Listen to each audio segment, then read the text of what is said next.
কিছুদিন আগেই হয়ে গেল আমার এক স্কুল টাইম ফ্রেন্ডের বিয়ে। তো ওর বিয়ে অ্যাটেন্ড করবার জন্যই সেদিন অফিস থেকে তাড়াতাড়ি বেরিয়েই আমি পৌঁছে গেছিলাম একটা ফ্লাওয়ার বুকের দোকানে। তো সেখান থেকে ফ্লাওয়ার বুকেটা বানিয়ে নিচ্ছিলাম। গিফট আগে থেকেই আমার কেনা ছিল, বাট বিয়েতে যদি ফুলের তোড়া দিয়ে শুভেচ্ছা বার্তা না জানানো হয়, উপহারটা যেন অসম্পূর্ণই রয়ে যায়। যেহেতু এ আমার স্কুল টাইম ফ্রেন্ড, অনেক বছর হয়ে গেছে আমাদের আর খুব একটা দেখা হয়ে ওঠে না। তো আর এর বাড়ির যে লোকেশনটা ছিল সেটাও আমার বাড়ি থেকে খুব একটা দূরে নয়, কিন্তু সেই স্কুল টাইমে পড়ার পর আর আমার যাওয়া হয়ে ওঠেনি এক্স্যাক্ট লোকেশনে। তো ওর বিয়ে যখন ঠিক হয়েছিল লাস্ট ইয়ার, তখনই ও আমাকে অনেকবার বলেছিল আমার বিয়েতে কিন্তু তোকে আসতেই হবে। তো আমিও ওকে প্রমিস করেছিলাম আমার অফিস থাক বা না থাক আমি তোর বিয়ে অ্যাটেন্ড করবই। তো সেই জন্যই গুগল ম্যাপের সাহায্যে অনেক ভুল রাস্তা দিয়ে যেতে যেতে ওর বাড়ি পৌঁছতে পৌঁছতে অনেক লেট হয়ে গেছিল। তো ওর বাড়ি পৌঁছে ওর হাতে গিফটটা তুলে দিলাম, এবং অনেক বছর পরেই ওর সাথে ফাইনালি দেখা হলো, তাও বিবাহ মণ্ডপে।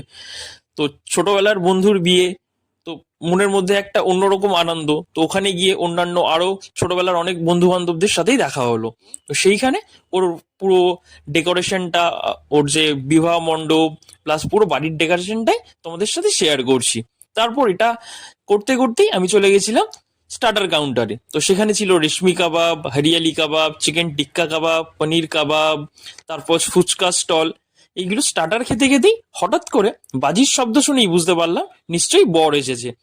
তো সেই জন্য আমি এগিয়ে গেলাম মেন গেটের দিকে। তো সেইখানে দেখলাম বরকে সবাই আটকে রেখেছে টাকা নেবার জন্য। তো সেই সমস্ত কমপ্লিট করেই আমি বসে গেছিলাম খাবার জন্য, খাবার টেবিলে। তো সেখানে প্রথমেই এসে আমাকে দিয়ে গেল একদম ভেটকি মাছের ফিশ ফ্রাই, সাথে কাসুন্দি, আর তার সাথে কিছু স্যালাড। তো সেটা দিয়ে খেতে খেতেই নেক্সটে এসে দিয়ে গেল কড়াইশুটির কচুরি, আর তার সাথে চানা মশলা। তো সেটা খাওয়া কমপ্লিট করেই নেক্সট আইটেম চলে আসলো সাদা ভাত, সাথে মুগ ডাল, আর ঝুড়ি ঝুড়ি আলু ভাজা। তো সেটা দিয়ে খেতে খেতেই চলে আসলো কাতলার কালিয়া। কাতলার কালিয়া খাওয়াটা কমপ্লিট করে দিয়ে গেল আমার ফেভারিট লাল লাল ঝাল ঝাল মাটন কষা। তো মাটন কষা খেয়ে কমপ্লিট করে চাটনি পাঁপড় মিষ্টি খেয়ে আইসক্রিমটা নিয়ে আমি বাড়ির পথে রওনা হলাম। টাটা, তোমাদের সাথে দেখা হবে নেক্সট ব্লগে।